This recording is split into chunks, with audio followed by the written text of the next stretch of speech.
Hey guys, Jarell here, back with more reactions for you to Fringe. Season 4 we are now on to, and we're on the second episode. The opening episode introduced us back again, because we are on an entirely alternate timeline after the end of Season 3 and how Peter reset everything. We were introduced to Link and Lee again. Obviously, they don't remember meeting, and this time it was about a new form of shapeshifter, can't even say that word, that we've not seen before, that appears to be part mechanical and part biological, but they don't seem to work very well. So, I'm not sure who's doing this. Is it Walton? Is it someone else? We just don't know. His partner got killed, but he also at the same time got introduced to the Fringe Division and the other side, which rather opened his eyes a little bit. So let's just go find out what the heck is going to happen next. I'm concerned that Walter is already starting to see some sort of, I don't know if I'd say it's visions or it's scientific in nature or what, but he's seeing Peter. Now I don't know if that's in the mind or whether that is physically he's manifesting in front of him, because he's seen him twice now in the lab. Just have to wait and find out. Let's go watch episode 2. I remember she was laughing. Did you have a good relationship with her? I miss her very much. My brothers and I, we begged her to keep it. We wore her down. What the hell is going on? Awful woman pranced around my lab. Awful woman. The other Olivia, the one from over there. What they expected was for our world to be destroyed, annihilated. Walter, it did not happen. That doesn't mean that I have to like them. 23 victims we know of, all following the same MO. He drills in the back of the skull to access the brain. 23 murders. Why haven't I heard of them? Because these crimes weren't committed over here. It's the other side, right? John Lewis McLennan. No prior arrests. Show me's up to date. Once we ID'd him, we went to his house ready to apprehend him, but he didn't show up. We need you to escort the John Lewis McLennan from your side over to ours. Why? To what end? We're hoping that he can give some insight into our Mr. McLennan. Because we want him to see where the killer was living. If he can interact with the space, study his belongings, he can glean something that we can't. Well, you hope he can. Well, I lived in your apartment, and I picked up a lot of things about you. I mean, how can we both... It's really not that complicated. Chain of command is simple. Over here, we're in charge. Over there, they are. It is only simple if there's trust. What about that tech we gave them? That we took from the human shapeshifter? I mean, have we even heard back? The science division is still working on it. I haven't forgotten about that. Professor McLennan won't have to know where he's being taken. He's a professor? And over there, he's a serial killer? And we're counting on similarities? On our side, McLennan teaches forensic psychology at West Connecticut College. His area of study, serial killers. Oh, you've got to be kidding me. Are you willing to participate? Agent Dunham, I have been working towards this my entire life. And one of the things that you are not able to know is where we're going. I didn't say I didn't like the red. You look good in both. Thank you. We're pulling up. We appreciate your help on this. Hello, Agent Lee. I buttoned my jacket. So, where do you want me? She's more casual. Got audio surveillance in that vehicle. We'll monitor from there. Haven't been sleeping well. I checked your meds, and the counts are way off. You've been overdoing it. I've been experimenting. Highly intelligent, just probably self-taught. Yeah, he ordered a lot of parts online from overseas for the schematics that he designed.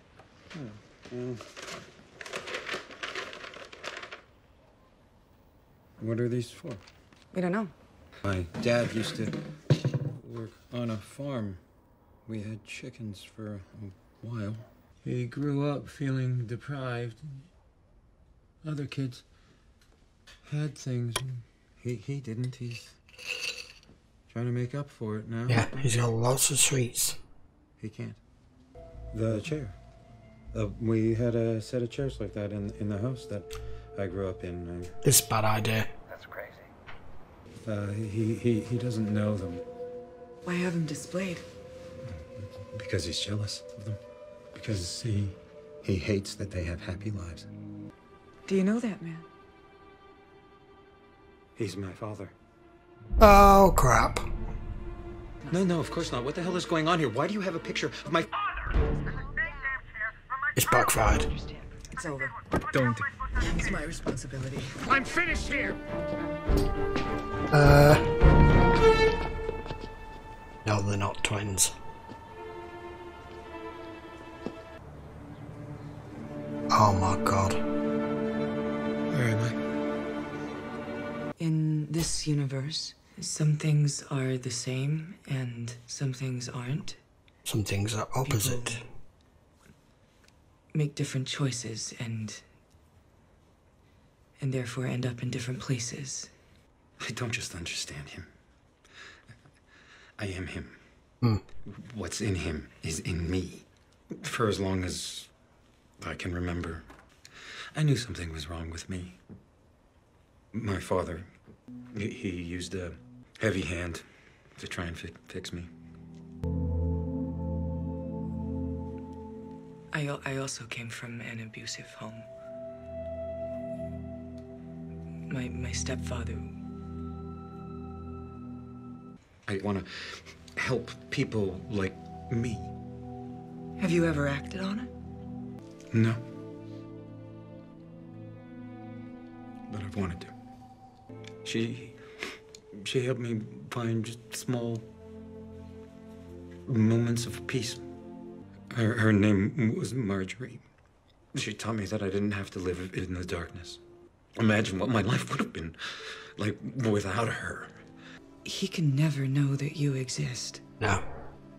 You understand that. There's no other road for him. The security cameras picked up an image of him just before she disappeared. Got another one. There's another victim? Okay, John thinks he may be able to help you guys find him. It's gone. What's gone? A photograph of his father. Oh no. The differences between his universe and ours will take him time to comprehend, which will make it easier to track him. He does not have a show me, which means his access to public transportation is restricted. You know, that woman processes more information in an hour than you and I will in a lifetime, so if she hasn't thought of it, it's not there. Yes, but she didn't see the photograph of John's father, and I did. In the photograph, he was standing in front of a tractor with commercial plates. Pennsylvania TR53H79. Goes without saying, but I'm still gonna say it. All necessary steps should be taken to bring her home unharmed. What are you? I was like you. And then one night in October, I went to a fair. I was 10. Father found the dead things. Only I didn't know that yet. I was playing carnival games, and I saw him coming toward me, and I knew that he knew. The moment I saw him, I knew. That's my life. That's what happened to me. I hid behind the wagon wheel. But he found me. Grabbed me by the collar, his fingernails cut into my neck. He dragged me home and he beat me for 3 days straight. Jesus. I ran as far, as fast, as long as I could. I woke up in a field and this woman was standing over me. But I can help you. Like Marjorie helped me. You can step out of the darkness.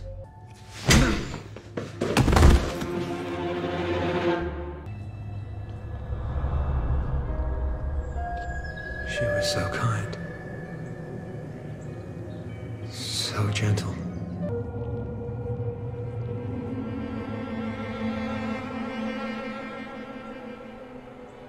I never understood how someone so beautiful could love something so dark. She's sedated, but her pulse is strong. John, put your hands where I can see them. I wanted what he had. What? She gave him? John, put your hands up. I took her from him. She made him feel for them. What have I done to all of them? Marjorie? What have I done?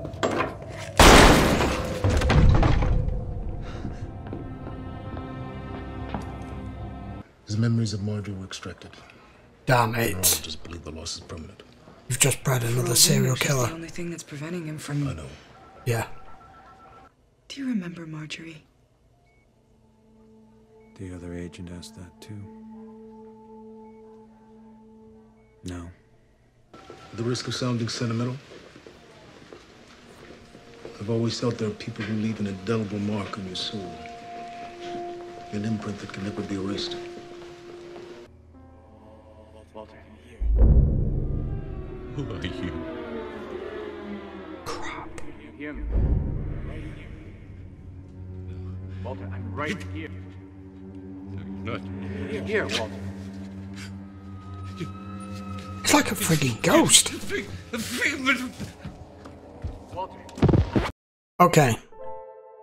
That was an extremely well written episode.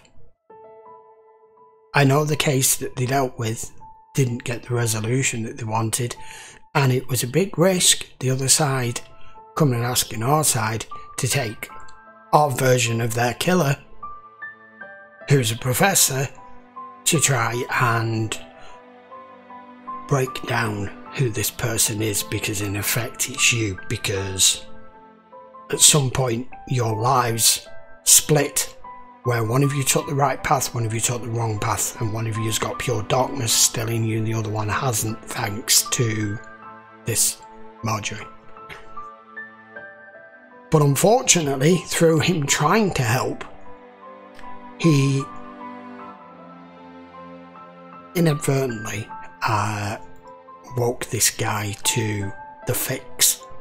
Unfortunately, what I wasn't expecting was the minute he had that guy's memories of the kindness that this woman showed him as a kid, all that guilt of all the people he's hurt and taken memories from and people that he's killed was too much, and within 5 minutes he blew his own brains out. And now we're left with a guy who they are going to have to watch closely, because all of his memories of her are gone.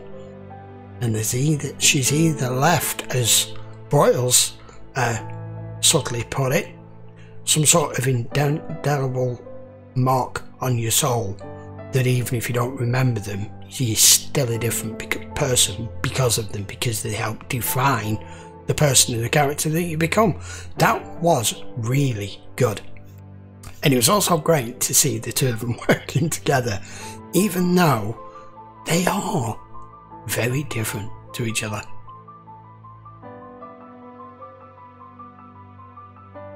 Their Olivia, or faux Olivia, or whatever you want to call her, is a lot happier. She's a lot more relaxed in herself. You can see it, just her whole body language. Anna Torv has done a fabulous job of showing two different personas of the same person based on their past as well. She said herself in the car, "I didn't realise you came from an abusive home either." And obviously she didn't. It's why she's so much more of a well-adjusted person and a happier person in herself. And ours is not dark, but irreparably scarred from her father, from the experiments, from the Cortex-Fan trials, from all of that. It's very good how they've sent us down the journey on a path of an entirely new timeline, and it's got you thinking in your own mind, because they're obviously not going to show most of it because it's past tense. We've seen the first 3 seasons and we know how things went, and all of that's gone out the window because the timeline's been reset. So the minute I saw their Broyles was still alive, I'm like, hang on a minute, so their Broyles is alive because he never helped our Olivia when she was kept over there. to get back, and the person who helped her want to get back and then convinced her that she wasn't there, Olivia, was Peter. As soon as you remove Peter out of the equation of it all, because he now never existed, supposedly, everything's changed. And they're working storylines into it, just subtly, to show the minor differences as to how things went. She obviously still went over there, but she didn't need Broyles to help her get back. And everything where Peter has intervened that has helped change an outcome of something is now gone, and it's weird. But it's fabulous at the same time. Right, we'll be back with episode 3 very soon. I don't think there's anything else I want to add to that. It was a very good episode. The problem I've got is Walter wasn't in that much, but it showed at the end he's not only seeing visions of Peter, he's hearing them. So it's not just a vision, there's something of a scientific nature going on here. We know there is, because the observers have said he's not being completely erased from existence. But if he hasn't, where is he? What is he? Is he a ghost? Is he a manifestation? What? I don't know yet. But that would be enough to send any person completely insane if they're seeing something and they're hearing something like Walter currently is. And the fact that he's got a high IQ himself would lead you to tell yourself, I'm going friggin' nuts, because I'm seeing and hearing things that I know can't be there. So I can understand why he's totally paranoid, and off his medication, and not sleeping, and the rest of it. And there's only him who's going through and experiencing this at the moment. It's not happening to the rest of them, it's just him. Because obviously Peter is tied to Walter more than anyone. But Walter doesn't know who he is. How is this going to work? I don't know. I'm sure it all will be explained. We've got 20 odd episodes going to season 4. I'm sure there's going to be lots of explanations yet. So I will be back for the next episode in a few days. Till then, guys, please give the video a thumbs up if you enjoyed it. Don't forget, if you want to see more episodes of Fringe, all you have to do is subscribe, turn notifications on, and you will know when the next one is available on the channel, as well as all the other stuff. Right, I'll see you for the next one. Till then, guys, take care.